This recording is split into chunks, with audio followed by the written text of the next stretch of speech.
On July 28th, standing in the tunnel at the Los Angeles Memorial Coliseum, about to step on stage and join the opening ceremonies of the 23rd Olympiad, I heard the roar of 91,000 voices. So much had happened since I started dreaming of joining the ranks of Olympic competitors in 1976. And it wasn't all about me.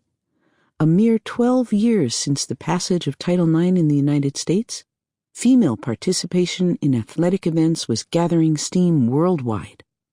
Women's rowing had become an Olympic sport in 1976, but now, 56 years after doctors had asserted that women who ran the 800-meter event in track would become old too soon, the International Olympic Committee had added the women's marathon and the women's individual road race, cycling, to the LA event roster. The times were changing even faster now. In 1900, a total of 22 women worldwide competed for the first time in the Olympics. In 1928, the year before my mother was born, 290 female athletes competed in Amsterdam. In 1956, 2 years before she gave birth to me, 376 women participated in Melbourne, an increase of less than 30% since my mother's birth. Now, another 28 years later, over 1,500 women would be competing under their nation's colors in LA, a growth of over 400%. Women would comprise 23% of the athletes in LA, despite the absence of nearly the entire Soviet bloc, as compared to less than 15% 12 years earlier, and about 2% in 1900. More than 6,800 athletes from 140 countries, an Olympic record, including 1,566 women, of course another Olympic record, ready to compete in 23 sports, comprised the main attraction of these opening ceremonies. The vast majority had preceded the American contingent of 500 plus and now filled the track. As the host country, the U.S. team would enter the stadium last, which meant that our athletes waited 3.5 hours for the privilege and missed most of the occasion. At our nearby off-site location, we overheard strains of the theme from Chariots of Fire that opened the ceremony.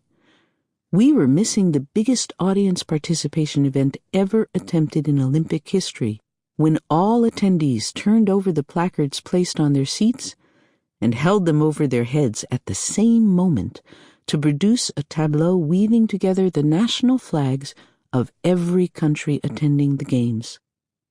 But I didn't mind. I was here. After 4 years, 3 more hours was no problem. The energy was palpable. We were about to march into a love fest, and I couldn't wait. Wearing our Levi Strauss opening ceremonies uniforms, trim, close-fitting, red, white, and blue athletic jackets with matching blue pants edged with white piping, U.S. team members buzzed with excitement, practically pawing at the ground to get going. Sporting baseball caps, wearing funny sunglasses, and waving tiny American flags, we entered the stadium cheering wildly, laughing and absorbing the audience's adulation. No one thought of the 14 Eastern Bloc countries that had absented themselves in a copycat boycott, or of Iran and Libya, which didn't attend for their own political reasons. It was a moment for happiness and celebration, to luxuriate in connection and joy engendered by a communal gathering focused on a pure purpose. It was time to revel in the excitement for all that awaited observers in the coming days.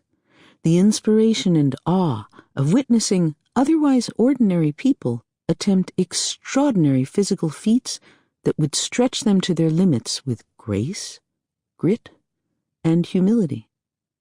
As I walked beside Kathy Keeler and Hope Barnes, well in the middle of the American pack behind the United States banner, I cried and laughed. All the hard work fell away. The memories of sitting alone in my single at dawn on late fall mornings, kneading warmth back into icy hands so I could grasp my oars properly, waking up in the dark, to run stadiums on frozen winter mornings, skipping showers after evening workouts to squeeze in extra sleep, devouring muffins and yogurt on the run as I rushed to work. The disappointment of falling short, losing races, getting cut, being injured, the joy of my successes. All those pieces to my puzzle had come together and landed me here. Any residual bitterness from the 1980 boycott evaporated, as I felt the love and excitement that permeated the Coliseum. We were here. I had finally made it to the Olympic Games as a participant.